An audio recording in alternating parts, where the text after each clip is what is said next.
30분으로 듣는 춘향전 지금 시작합니다. 오늘 우리가 다룰 이야기는 단순한 사랑 이야기가 아닙니다. 많은 사람들이 춘향전을 떠올릴 때 아름다운 기생의 딸과 양반 도령의 수뇌보를 생각합니다. 학교 교과서에서 배웠던 그 이야기, 이몽룡이 암행어사가 되어 돌아와 변학도를 혼내주고 춘향과 해피엔딩을 맞이하는 그 이야기 말입니다. 그런데 저는 오늘 여러분에게 완전히 다른 질문을 던지고 싶습니다. 춘향전은 사랑 이야기가 아닙니다. 이것은 계급 사회에서 가장 낮은 곳에 위치한 한 여성이 자신의 몸과 정체성을 지키기 위해 국가 권력과 정면으로 맞선 생존 투쟁의 기록입니다. 춘향은 로맨틱한 여주인공이 아닙니다. 그녀는 시스템의 가장 밑바닥에서 태어나 시스템이 자신에게 부여한 역할을 거부하고 결국 그 시스템을 붕괴시킨 혁명가입니다. 그리고 이몽룡은 백마탄 왕자님이 아닙니다. 그는 기득권 계층 출신의 엘리트가 자신의 특권을 어떻게 사용하느냐에 따라 영웅이 될 수도 있고 배신자가 될 수도 있다는 것을 보여주는 인물입니다. 지금으로부터 수백 년 전 조선 후기의 사회를 한번 상상해 보십시오. 이것은 완벽한 신분제 사회였습니다. 태어날 때부터 당신의 계급이 결정되고 그 계급이 당신의 직업을 결정하고 당신의 직업이 당신의 미래를 결정하는 구조였습니다.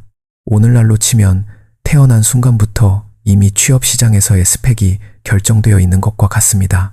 부모의 신분이 곧 자녀의 천장이었습니다. 아무리 능력이 있어도 아무리 재능이 뛰어나도 기생의 딸로 태어났다면 그것이 당신의 운명이었습니다. 그런데 이 시대에 균열이 생기기 시작했습니다. 조선 후기는 사실 거대한 사회적 지각 변동의 시기였습니다. 상업이 발달하면서 돈 있는 평민들이 등장했고 양반들은 점점 몰락하기 시작했으며 기존의 신분 질서가 흔들리기 시작했습니다. 지금 우리가 살고 있는 시대와 묘하게 닮아 있지 않습니까? 기존의 룰이 무너지고 새로운 룰이 아직 완성되지 않은 그 혼돈의 시기, 그 틈새에서 춘향전이 탄생했습니다. 이 이야기가 조선시대 민중들에게 왜 그토록 폭발적인 반응을 얻었는지 이제 이해가 되십니까? 이것은 단순한 오락이 아니었습니다. 이것은 억압받는 사람들이 꿈꾸는 혁명의 판타지였습니다. 시스템에 짓눌린 사람들이 시스템을 향해 외치는 저항의 서사였습니다. 자, 이제 본격적으로 들어가겠습니다. 첫 번째 인물, 성춘향. 그녀를 현대적인 언어로 정의한다면 이렇게 말할 수 있습니다. 그녀는 구조적 불평등 속에서 자신의 정체성을 협상하지 않은 유일한 사람이었습니다. 춘향은 남원 기생 월매의 딸입니다. 아버지는 퇴기한 양반 성찬판이라고 전해지지만 조선 사회에서 그것은 아무런 의미가 없었습니다. 어머니가 기생이면 딸도 기생이 되어야 하는 것이 이 사회의 룰이었습니다. 오늘날로 치면 태어나는 순간부터 특정 직종에 강제 배치되는 것과 같습니다. 선택권 없는 커리어 패스, 탈출구 없는 계급의 감옥. 그런데 춘향은 이 룰을 거부했습니다. 그녀는 기생 명부에 이름을 올리지 않겠다고 선언했습니다. 당시로서는 이것이 얼마나 충격적인 발언인지 상상이 가십니까? 이것은 단순한 직업 거부가 아닙니다. 이것은 국가가 자신에게 부여한 신분을 거부하는 행위입니다. 시스템 자체에 대한 정면 도전입니다. 하지만 춘향의 이 거부는 처음부터 완전한 자유를 의미하지는 않았습니다. 그녀가 기생이 되기를 거부할 수 있었던 것은 어머니 월매의 묵인과 어느 정도의 경제적 여유가 있었기 때문이기도 합니다. 그녀는 글을 배웠고 음악을 배웠으며 시를 지을 줄 알았습니다.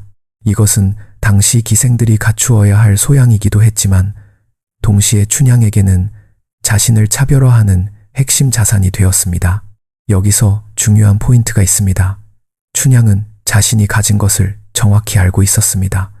자신의 아름다움, 자신의 재능, 자신의 지성, 그리고 그것을 함부로 사용하지 않았습니다. 그녀는 자신의 가치를 스스로 매기는 사람이었습니다. 남이 정해준 가격표를 거부하고 자신이 직접 자신의 값어치를 결정하겠다는 사람. 이것이 바로 춘향의 본질입니다. 광안루에서 이몽룡을 처음 만나는 장면을 생각해 보십시오. 많은 사람들이 이 장면을 낭만적인 첫 만남으로 기억합니다. 하지만 조금 더 냉정하게 들여다보면 이것은 굉장히 복잡한 권력 관계의 장면입니다. 이몽룡은 남원 사또의 아들입니다. 지역 최고 권력자의 아들이 그네를 타고 있는 기생의 딸을 발견하고 데려오라고 명령합니다. 오늘날로 치면 재벌 2세가 마음에 드는 여성을 보고 비서를 시켜 연락처를 따오라고 하는 것과 비슷합니다. 그런데 춘향은 어떻게 반응했습니까? 그냥 순순히 따라가지 않았습니다. 그녀는 방자를 통해 자신의 입장을 전달합니다. 나는 기생이 아니다. 함부로 부를 수 있는 사람이 아니다. 이 장면은 단순한 수줍음의 표현이 아닙니다. 이것은 자신의 위치를 명확히 설정하는 협상의 첫 수입니다. 나를 원한다면 제대로 된 방식으로 접근하라는 메시지입니다. 결국 이몽룡이 직접 찾아옵니다. 그리고 두 사람은 만납니다. 이 만남에서 춘향은 또 한 번 자신의 원칙을 분명히 합니다. 나는 기생이 아니다. 나는 당신의 하룻밤 유흥 상대가 아니다. 나를 진심으로 원한다면 100년 가약을 맺어라. 이것은 굉장히 대담한 요구입니다. 양반 도령에게 기생의 딸이 정식 혼인을 요구하는 것, 당시 사회 통념으로는 거의 불가능한 요구였습니다. 하지만 춘향은 이 요구를 했습니다. 그리고 이몽룡은 이를 받아들입니다. 왜냐하면 춘향이 옳았기 때문입니다. 그녀는 자신의 가치를 정확히 알고 있었고 그 가치에 걸맞은 대우를 요구했습니다. 이것이 협상의 기본 원리입니다. 자신을 낮추지 않는 사람이 결국 제대로 된 대우를 받습니다. 두 번째 인물, 이몽룡. 그를 현대적으로 정의하자면 이렇습니다. 그는 기득권 계층 출신이지만 그 특권을 올바른 방향으로 사용하는 법을 배운 엘리트입니다. 이몽룡은 처음부터 완성된 영웅이 아닙니다. 그는 남원 사또의 아들로 태어날 때부터 모든 것이 갖추어진 환경에서 자랐습니다. 좋은 교육, 좋은 음식, 좋은 옷, 그리고 무엇보다 좋은 인맥. 그는 이른바 금수저 출신입니다. 그런데 이런 환경에서 자란 사람들에게 흔히 나타나는 문제가 있습니다. 자신의 특권이 특권인 줄 모른다는 것입니다. 이몽룡이 춘향에게 처음 접근하는 방식을 보면 그것이 잘 드러납니다. 그는 춘향을 원했고 그래서 데려오라고 했습니다. 이것은 그가 나쁜 사람이어서가 아닙니다. 그는 그것이 자연스러운 일이라고 생각했기 때문입니다. 원하면 가질 수 있는 환경에서 자란 사람의 무의식적인 특권의식, 이런 사람들은 우리 주변에도 많습니다.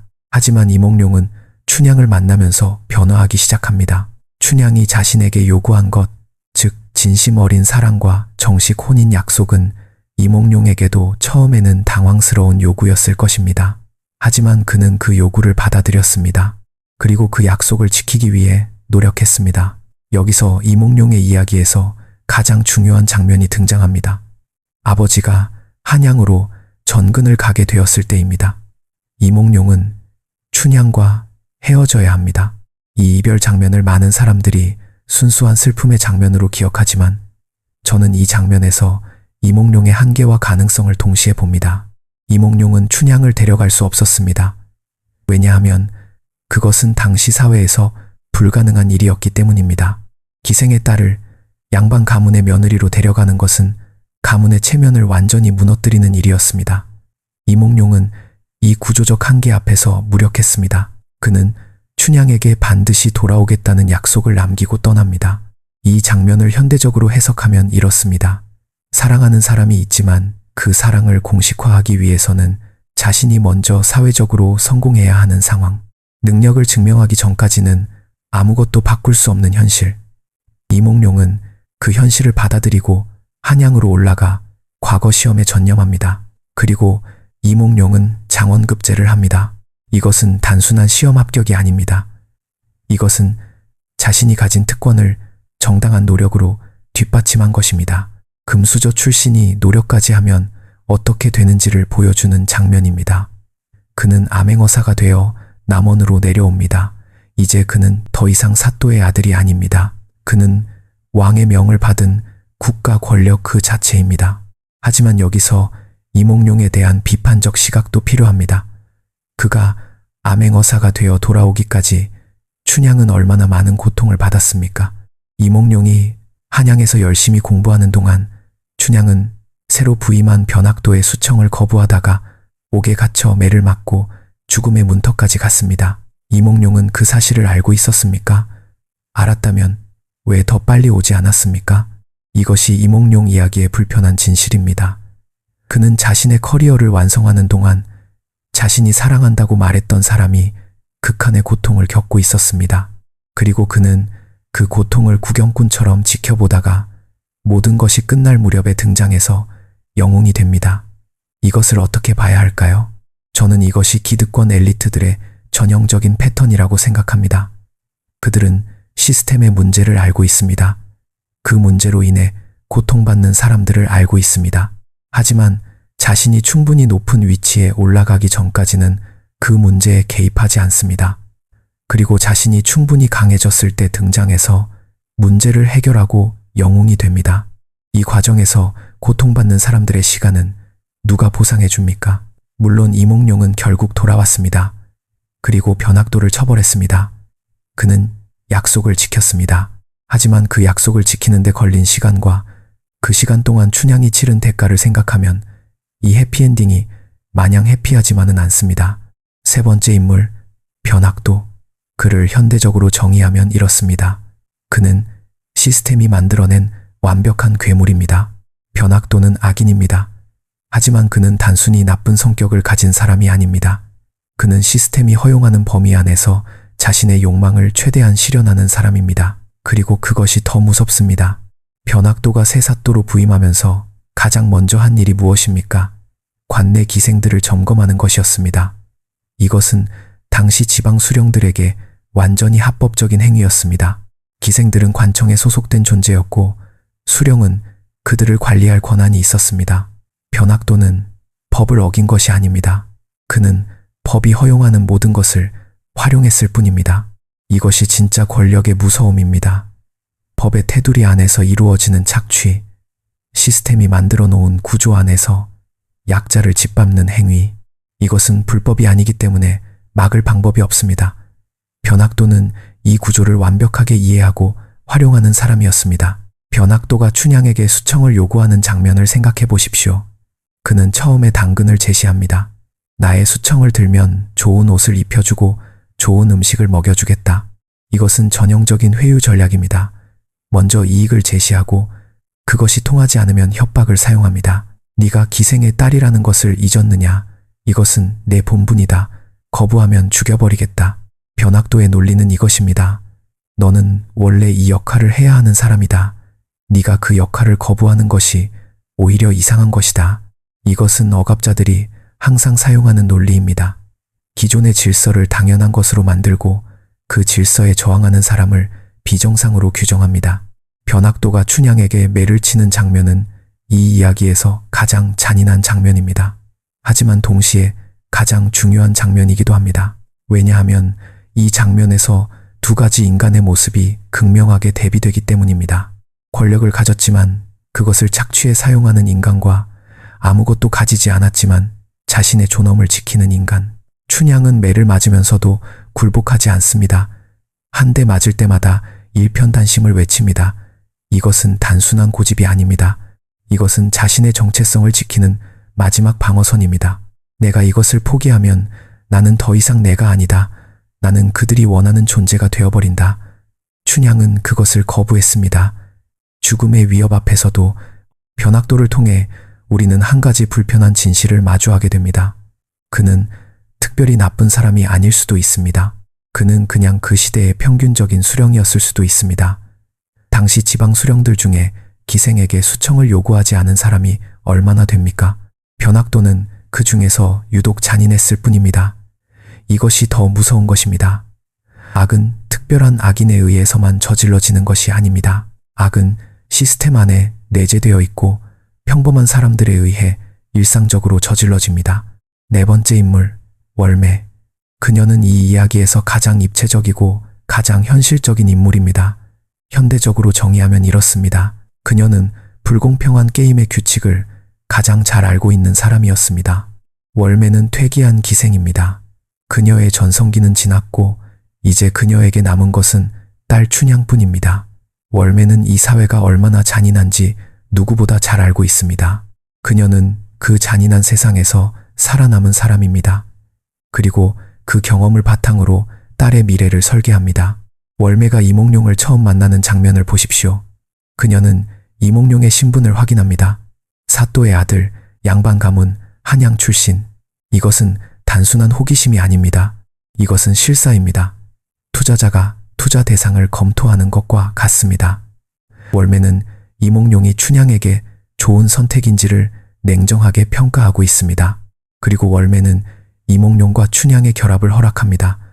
많은 사람들이 이것을 어머니의 딸에 대한 사랑으로 해석합니다. 물론 그것도 맞습니다.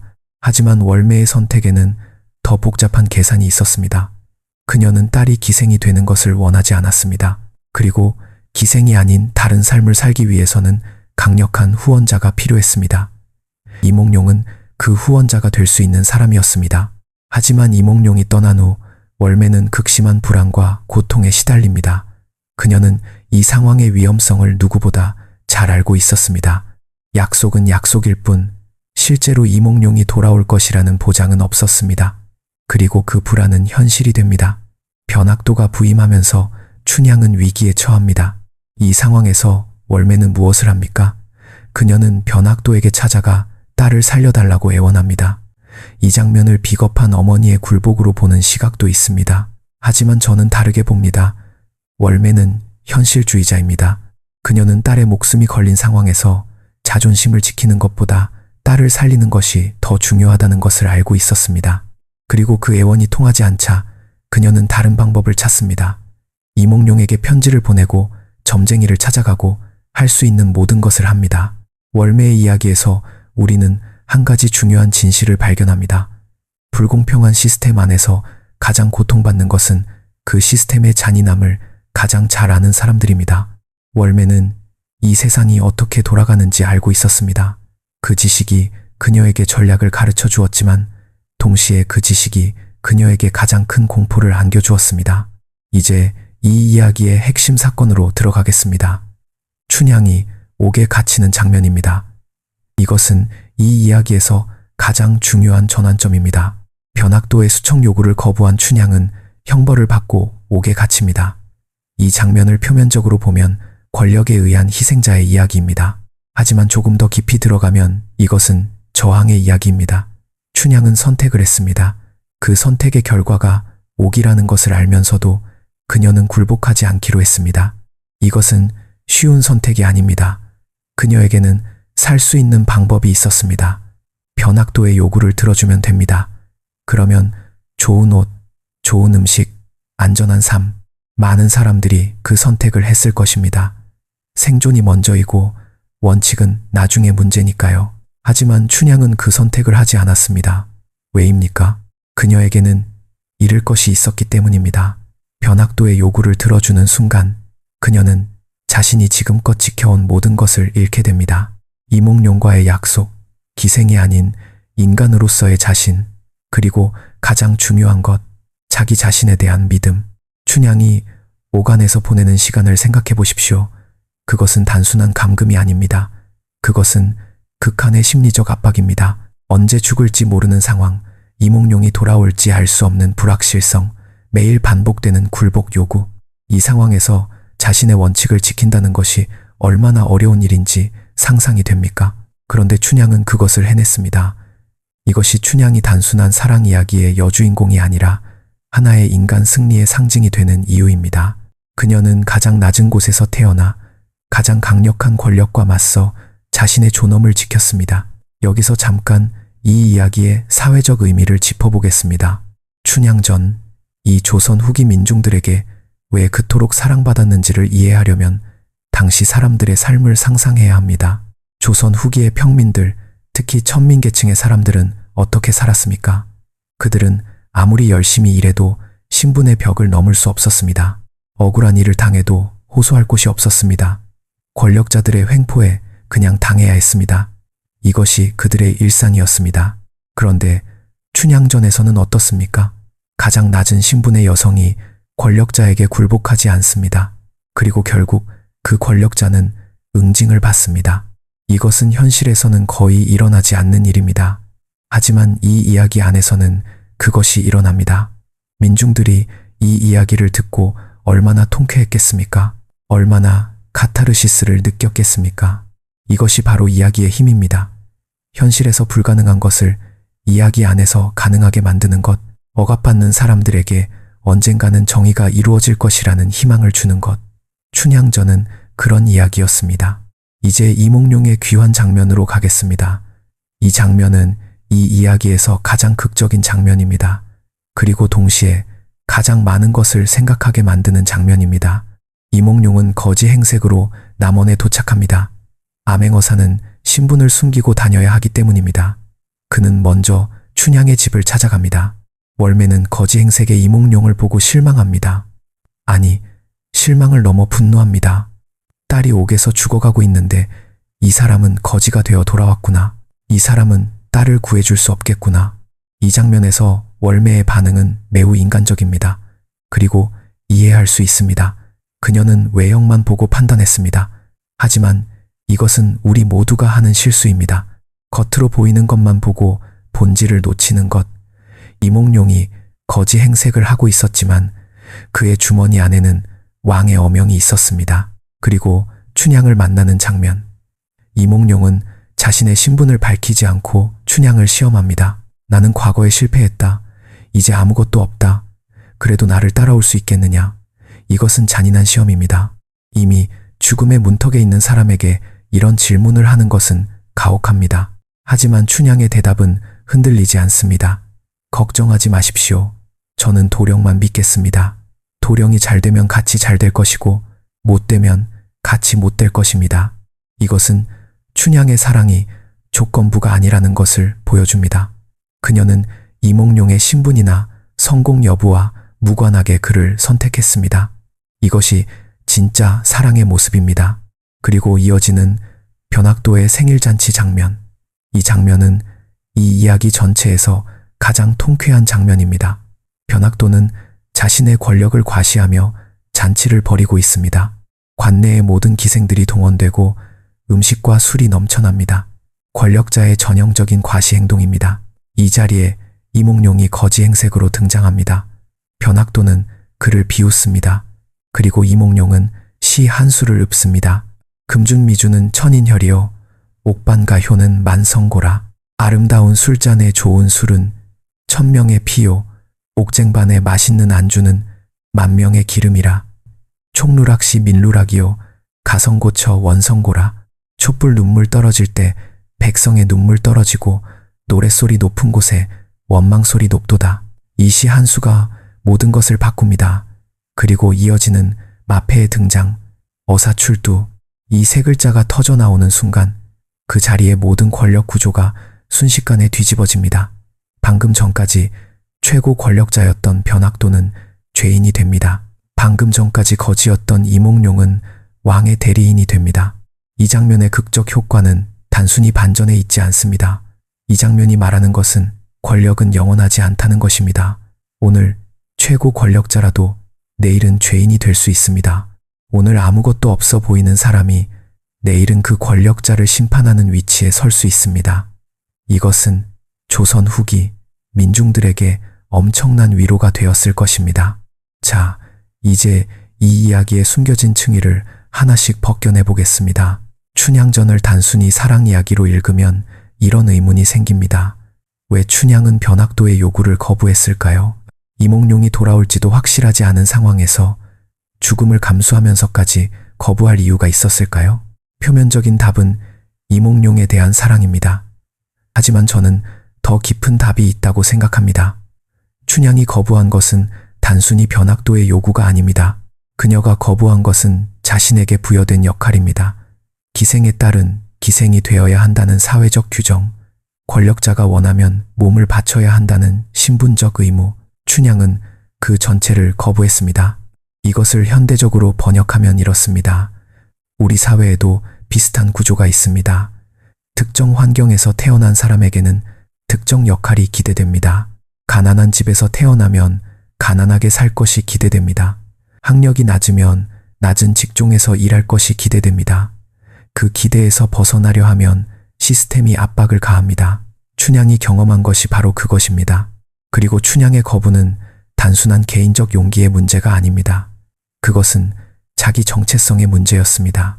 내가 누구인가? 나는 무엇을 위해 사는가? 이 질문에 대한 답을 지키기 위해 그녀는 매를 맞고 옥에 갇혔습니다. 이것은 단순한 사랑 지킴이 아니라 자아 지킴입니다. 이제 이 이야기의 또 다른 중요한 측면을 살펴보겠습니다. 춘향전에서 계급의 문제입니다. 이 이야기는 결국 해피엔딩으로 끝납니다. 춘향과 이몽룡은 결합하고 변학도는 처벌받습니다. 하지만 이 해피엔딩을 자세히 들여다보면 불편한 점이 있습니다. 춘향이 구원받을 수 있었던 것은 결국 이몽룡 덕분입니다.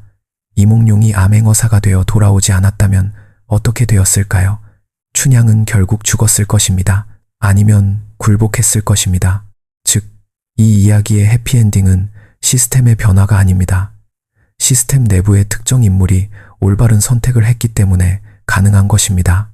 이몽룡이 나쁜 사람이었다면, 혹은 이몽룡이 과거에 실패했다면 이 이야기는 비극으로 끝났을 것입니다. 이것이 춘향전의 한계이기도 하고 동시에 현실의 반영이기도 합니다. 불공평한 시스템은 그대로 있습니다. 다만 그 시스템 안에서 올바른 사람이 올바른 위치에 있었을 때 정의가 실현됩니다. 이것은 매우 불안정한 정의입니다. 시스템 자체가 바뀌지 않는 한 정의는 언제나 특정 개인의 선의에 의존할 수밖에 없습니다. 하지만 동시에 이것은 희망의 메시지이기도 합니다. 시스템이 완전히 바뀌지 않더라도 그 시스템 안에서 올바른 선택을 하는 사람들이 있다면 변화는 가능합니다. 이몽룡 같은 사람이 더 많아진다면 변학도 같은 사람들의 횡포는 줄어들 것입니다. 이제 이 이야기에서 가장 많이 간과되는 부분을 이야기하겠습니다. 바로 방자의 이야기입니다. 방자는 이몽룡의 하인입니다. 그는 이 이야기에서 주로 코믹한 역할을 담당합니다. 하지만 방자를 자세히 들여다보면 매우 흥미로운 인물입니다. 방자는 이 이야기에서 가장 자유로운 인물입니다. 그는 신분이 낮기 때문에 오히려 솔직하게 말할 수 있습니다. 이몽룡에게도 직언을 하고 상황을 있는 그대로 말합니다. 체면 때문에 거짓말을 해야 하는 이몽룡과 달리 방자는 진실을 말합니다. 또한 방자는 이 이야기에서 현실적인 정보를 가장 많이 가진 인물입니다. 그는 남원의 실제 상황을 알고 있습니다. 춘향이 누구인지, 월매가 어떤 사람인지, 지역 사정이 어떤지. 이몽룡은 사또의 아들로서 이 정보들을 직접 얻기 어렵습니다. 방자가 없었다면 이몽룡과 춘향의 만남 자체가 불가능했을 것입니다. 방자는 현대적으로 보면 정보 브로커입니다. 그리고 동시에 이 이야기의 진짜 조력자입니다. 영웅의 뒤에서 실제로 모든 것을 연결해주는 사람. 하지만 역사는 그를 기억하지 않습니다. 이것도 하나의 현실입니다. 세상에는 빛나는 주인공 뒤에서 묵묵히 일하는 수많은 방자들이 있습니다. 이제 이 이야기의 가장 깊은 층위로 들어가겠습니다. 춘향전이 우리에게 말하는 것은 무엇입니까? 첫 번째로 이 이야기는 존엄의 문제를 다룹니다. 춘향이 지킨 것은 단순히 이몽룡에 대한 사랑이 아닙니다. 그녀가 지킨 것은 자신이 인간으로서 가지는 존엄입니다. 어떤 상황에서도 협상할 수 없는 것, 어떤 압박에도 굴복할 수 없는 것, 그것이 존엄입니다. 현대사회에서 존엄의 문제는 여전히 중요합니다. 우리는 매일 크고 작은 선택을 합니다.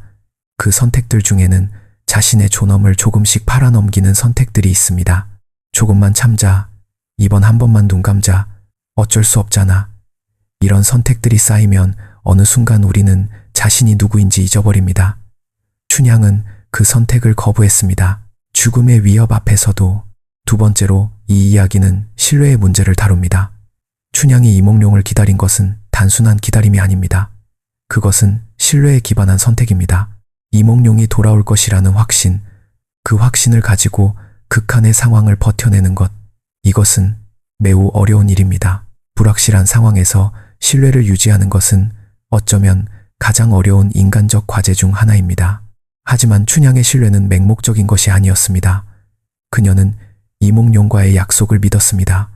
그 약속은 단순한 말이 아니라 두 사람이 함께 만들어낸 것이었습니다. 그리고 그 신뢰는 결국 옳았습니다. 이몽룡은 돌아왔습니다. 세 번째로 이 이야기는 정의의 문제를 다룹니다.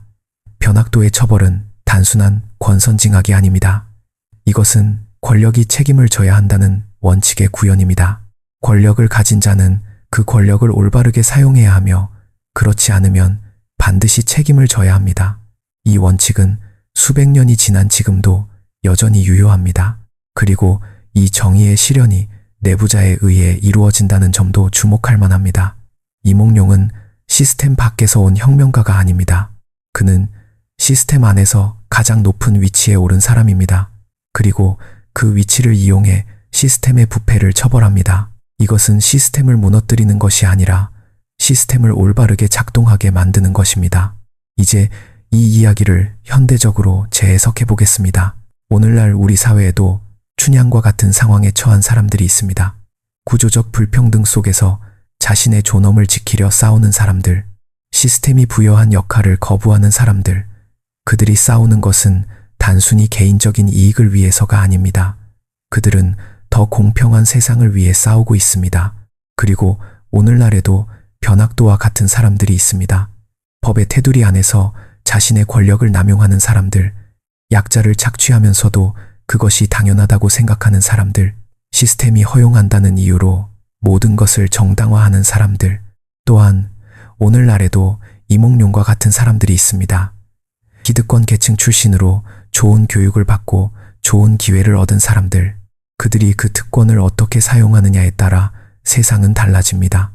그 특권을 자신의 이익을 위해서만 사용하면 변학도가 됩니다. 그 특권을 정의를 위해 사용하면 이몽룡이 됩니다. 춘향전이 수백 년이 지난 지금도 우리에게 울림을 주는 이유가 바로 여기에 있습니다. 이 이야기가 다루는 문제들, 즉 계급, 권력, 존엄, 사랑, 정의는 시대를 초월한 인간의 근본적인 문제들입니다. 옷만 바뀌었을 뿐 본질은 변하지 않았습니다. 이제 이 이야기에서 제가 가장 인상 깊게 생각하는 장면으로 돌아가겠습니다. 춘향이 매를 맞는 장면입니다. 변학도는 춘향에게 매를 칩니다. 한 대, 두 대, 세 대, 매가 거듭될수록 춘향의 몸은 망가져갑니다. 하지만 그녀의 말은 변하지 않습니다. 일편단심, 이 두 글자, 이 장면에서 저는 인간의 가장 숭고한 면을 봅니다. 몸은 부서져도 정신은 부서지지 않는 것, 외부의 폭력이 내면의 신념을 꺾을 수 없는 것, 이것은 인간만이 할 수 있는 것입니다. 하지만 동시에 이 장면에서 저는 가장 슬픈 현실도 봅니다. 왜 인간은 이런 극한의 상황에까지 몰려야 자신의 존엄을 증명해야 합니까? 왜 시스템은 사람들을 이런 선택 앞에 세웁니까? 굴복하거나 죽거나, 이것이 진짜 선택입니까? 이 질문은 수백 년 전의 조선에만 해당하는 것이 아닙니다. 오늘날에도 많은 사람들이 비슷한 선택 앞에 서 있습니다. 형태는 다르지만 본질은 같습니다. 자신의 원칙을 지키면 불이익을 받고 굴복하면 편안해집니다. 이 선택 앞에서 어떻게 해야 합니까? 춘향의 대답은 명확합니다. 굴복하지 않는다.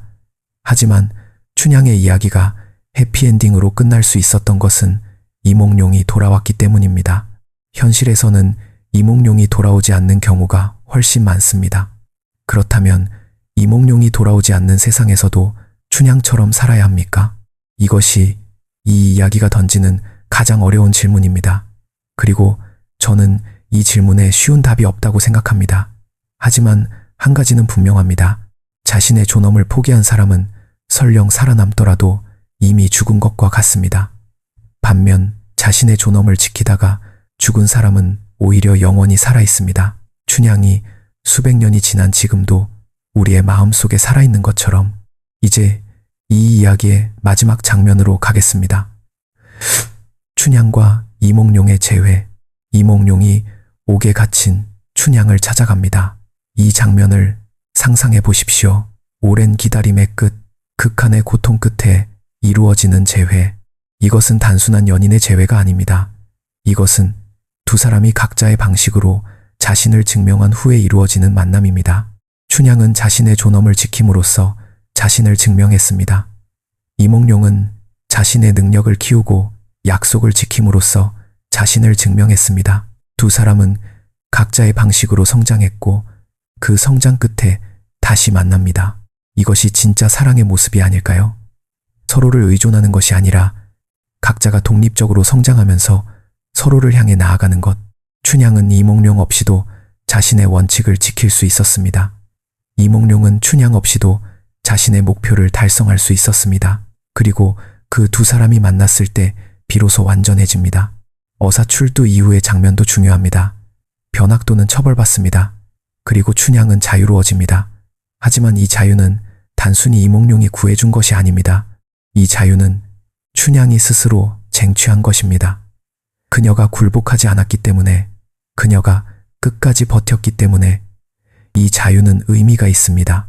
만약 춘향이 변학도의 요구에 굴복했다면 이몽룡이 돌아와도 이 이야기는 해피엔딩이 될 수 없었을 것입니다. 이제 이 이야기 전체를 돌아보며 정리해 보겠습니다. 춘향전은 사랑 이야기입니다. 하지만 그것은 표면입니다. 그 아래에는 훨씬 더 깊은 이야기들이 있습니다. 이것은 계급의 이야기입니다. 신분제 사회에서 가장 낮은 위치에 태어난 사람이 그 시스템에 저항한 이야기, 그리고 그 저항이 결국 승리한 이야기. 이것은 존엄의 이야기입니다. 어떤 상황에서도 자신이 누구인지를 잊지 않은 사람의 이야기, 외부의 압박이 내면의 신념을 꺾을 수 없다는 것을 보여준 이야기. 이것은 권력의 이야기입니다. 권력은 영원하지 않다는 것, 권력은 책임을 져야 한다는 것, 그리고 권력을 가진 사람이 어떻게 그것을 사용하느냐가 모든 것을 결정한다는 것을 보여준 이야기. 이것은 신뢰의 이야기입니다. 불확실한 상황에서도 약속을 믿고 기다린 사람의 이야기, 그리고 그 신뢰가 결국 배신당하지 않은 이야기. 그리고 무엇보다 이것은 인간의 이야기입니다. 불공평한 세상에서 공평함을 꿈꾸는 인간의 이야기, 억압받으면서도 굴복하지 않는 인간의 이야기, 사랑하면서 동시에 싸울 수 있는 인간의 이야기. 이제 마지막으로 여러분에게 한 가지 질문을 드리겠습니다. 오늘 여러분의 삶에서 춘향의 매를 맞는 순간이 있습니까? 시스템이 당신에게 굴복하라고 압박하는 순간이 있습니까? 당신이 지켜온 원칙을 포기하면 더 편해질 것 같은 순간이 있습니까? 그 순간에 춘향을 기억하십시오. 그녀는 아무것도 가진 것이 없었습니다. 신분도 낮았고 권력도 없었고 보호해줄 사람도 곁에 없었습니다. 하지만 그녀에게는 하나가 있었습니다. 자신이 누구인지에 대한 확신, 그리고 그 확신이 그녀를 지켰습니다. 우리는 종종 자신의 원칙을 지키는 것이 손해라고 생각합니다. 단기적으로는 그럴 수 있습니다. 춘향도 단기적으로는 엄청난 고통을 받았습니다. 하지만 장기적으로, 그리고 인생 전체를 놓고 봤을 때 자신의 존엄을 지킨 사람이 결국 이깁니다. 왜냐하면 그것이 유일하게 진짜인 것이기 때문입니다. 돈은 잃을 수 있습니다. 지위는 잃을 수 있습니다. 건강도 잃을 수 있습니다. 하지만 자신이 누구인지에 대한 확신, 그것은 아무도 빼앗아갈 수 없습니다. 춘향이 그것을 보여주었습니다. 춘향전은 수백 년 전에 쓰여진 이야기입니다. 하지만 그 이야기가 오늘날에도 우리의 가슴을 울리는 것은 그것이 다루는 문제들이 여전히 우리의 문제이기 때문입니다. 우리는 여전히 불공평한 세상에서 살고 있습니다. 우리는 여전히 자신의 존엄을 지키기 위해 싸워야 하는 순간들을 마주합니다. 우리는 여전히 사랑하는 사람을 위해 기다리고 약속을 지켜야 하는 상황에 놓입니다. 그래서 춘향은 살아있습니다. 그래서 이 이야기는 끝나지 않습니다. 춘향을 읽지 않은 사람은 인간의 존엄이 얼마나 아름답고 얼마나 비싼 것인지를 아직 모르는 것입니다. 오늘 이 이야기가 여러분의 마음에 닿았기를 바랍니다. 만약 이 영상이 도움이 되셨다면 좋아요와 구독 부탁드립니다. 그리고 댓글로 여러분이 생각하는 춘향전의 의미를 나눠주세요. 다음 시간에도 우리가 알고 있다고 생각했지만 사실은 몰랐던 이야기들로 찾아오겠습니다. 감사합니다.